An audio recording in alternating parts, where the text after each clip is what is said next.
সড়কে চাঁদাবাজি নিতে হবে শক্ত পদক্ষেপ। ব্যবসায়ী ও উদ্যোক্তাদের জন্য চাঁদাবাজি নিত্যকার উপদ্রব।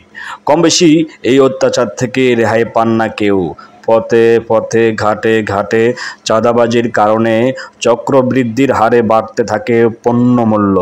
পরিবহন ব্যয় বৃদ্ধির শিকার হয়ে সাধারণ মানুষ, কৃষক মাঠে উৎপাদিত পণ্যের যে দাম পান তাতে অনেক সময় উৎপাদন ব্যয় ওঠে না।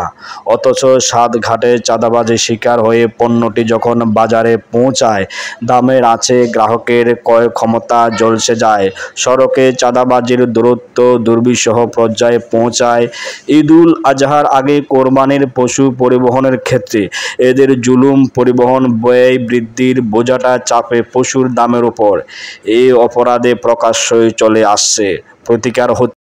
কারণ এর সঙ্গে জড়িত রাজনৈতিক পান্ডারা, গডফাদাররা থাকেন নৈপথ্য। ভাগ বাটোয়ারার সত্য সুযোগ করে দেয় পুলিশ ও সংশ্লিষ্ট প্রশাসনের অসাধু ব্যক্তিরা। সড়কে চাঁদাবাজির এক মহাবৃত্তি নিয়ে প্রকাশিত খবর দেখা যায়, এই পথেই তিনি হাজার হাজার কোটি টাকার মালিক হয়েছেন। ঢাকা সড়ক পরিবহন মালিক সমিতির এই নেতৃত্ব রাজধানীসহ আশেপাশের বিভিন্ন রুটে 15,000 বাস থেকে দৈনিক 1.5 কোটি টাকার বেশি আদায় হতো। বছরের পর বছর এভাবে তিনি সপরিবারে বিশাল বিত্ত বৈরব্যের মালিক হয়েছেন। দুদক তার বিরুদ্ধে অভিযোগের তথ্যপত্তি পেলেও বারবার তদন্ত কর্মকর্তা পরিবর্তন ও লাল ফিতার সম্ভোগগতির কারণে বছরের পর বছর গেলেও বিষয়টি ফয়সালা হয়নি। একই রকম অভিযোগ এক শ্রমিক নেতার বিরুদ্ধেও। ক্ষমতাবান দলের ছত্রছায়াপুষ্ট এই চক্রের ষড়যন্ত্রের সরকারি বাস সার্ভিস বিআরটিসি প্রায় হারিয়ে গেছে বললেই চলে।